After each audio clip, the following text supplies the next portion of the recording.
Hello and good morning from Hall 5 here at the NEC. We're back with our Rover 600 and 800 Owners Club. We're here in Hall 5 at the NEC for the whole weekend, and I'm going to start the video series with an interview of the owner of this wonderful motor car here, which is a beautiful Rover 820 Vitesse Coupe. And it is owned and has been restored by this man here, Dave Bauman. Good morning, Dave. Good morning. Lovely to meet you and lovely to see your car. Please tell us about your car and the journey you've had with it. Okay, so it's a 97 Coupe Vitesse, as you said. We know the car was first registered on the Isle of Wight to P&O Ferries, so we're assuming some big exec had it as a company car. I got the car in February this year. It was advertised on Facebook by a young lady whose father had passed away, sadly. And on clearing his house out, she discovered the car in the garage. She didn't know it existed. None of the family knew it existed. And it turned out that the car had been in there for 17 years. So we picked it up. We went round and checked it out. Thankfully, the garage that it was sat in had got a really good sort of airflow through it, so there was no corrosion on the, onto the chassis or anything. So underneath it is like brand new. But we had no idea why the guy parked it up for 17 years. So we picked her up. She was covered in dust. A mouse had been living in there. It was in a bit of a bad way. So we've spent the last 9 months getting to where she is now. Well, let's have a look at where it is now. Can you walk us around the car? Let's just have a look at the sheer shininess of this car. I mean, the amount of work that Dave has done on this car is quite extraordinary. Just have a look at that. It is pretty close to how it would have looked in the showroom from new. Yes, Dave? Yeah, definitely. I mean, I own a car detailing business, so thankfully my profession is machine polishing paintwork. So we spent 60 hours machine polishing all the scratches and swirl marks out of it, and to be honest, I was really surprised. I've had a career working on sort of exotic sports cars, so I wasn't expecting Rover paintwork to actually be that good. And when we started machine polishing, all that sort of lovely colour just came out. But it took some doing. Like I said, it took us 60 hours, and it was just a process of starting with a very aggressive polish just to get all the scratches and swirls out, and worked our way down to a really ultra fine finishing polish to get that gloss. And this colour here, for those who are wondering, is it's Pewter Grey metallic. Pewter Grey metallic. Let's just take a little walk around the car. For those of you who are not familiar with the coupe, it is on the same floor pan as the saloons and hatchback, the fastbacks were. So it's really a very big car, for a two-door coupe. And these cars were, well, the marketing at the time said they were handmade. I think we can probably say they were hand finished or partly handmade. We'll go into the details of that perhaps in a later video. But just tell us a bit more about this car. Let's have a look at the inside as well, Dave. Perhaps you can show us around the inside.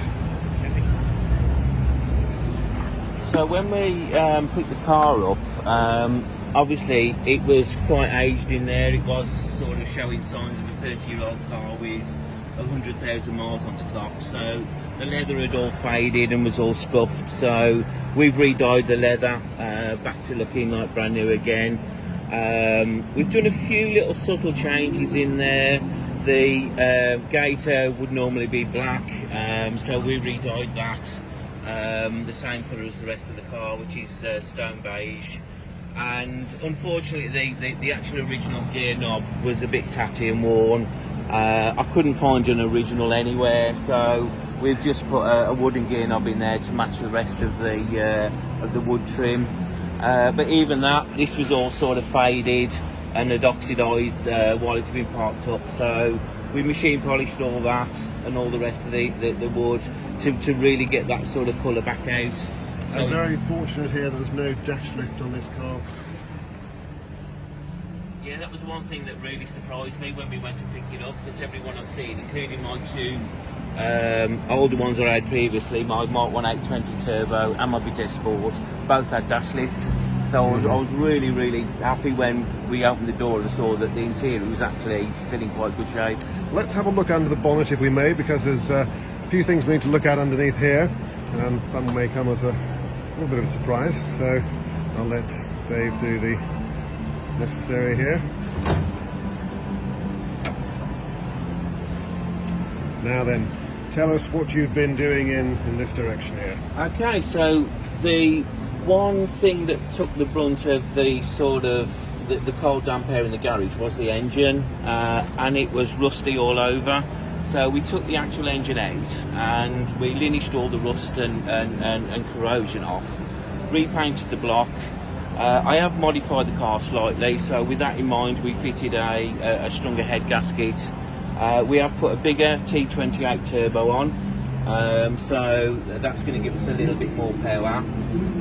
We've linked that to an electronic boost controller, and we're currently just waiting for a custom exhaust system, which we think should give us around about the 250 horsepower mark once everything's sort of tied together. So my idea with that was, when I sort of started rebuilding the car, I thought, if this was built today, what sort of power would it have? You know, and 1.3 cars have 200 horsepower these days, so something like this would be about the 250, 300 horsepower mark. So I know the purists may not like me for what I've done, but I think in today's standards, it will keep up with sort of most modern cars. So we've also put an induction kit in there. The reason I did try and put the original airbox back in with a performance filter, but we just couldn't mate it to the bigger turbo, so I had to go down induction kit route. It's not what I wanted to do, but obviously with the modifications we've got in there, that induction kit is going to give it the air feed that it needs to provide the power. Superb. Well, David, it makes for a fabulous car. It looks fabulous. And ladies and gentlemen, if you are coming to visit the NEC here, the Classic Motor Show at the NEC in Hall 5 this weekend, Dave is going to be here all weekend. I'll be here all weekend, Friday, yeah. Saturday and Sunday.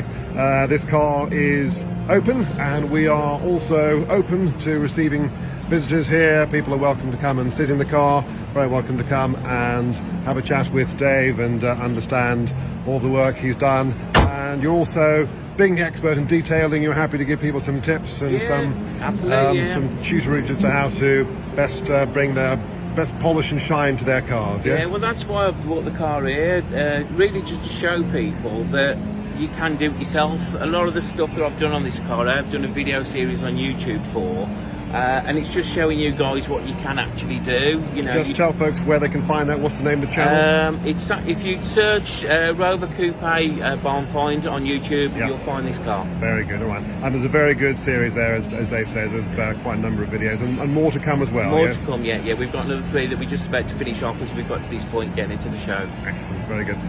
All right, well, Dave, lovely. Thank you for showing us the car and telling us all about what you've been doing.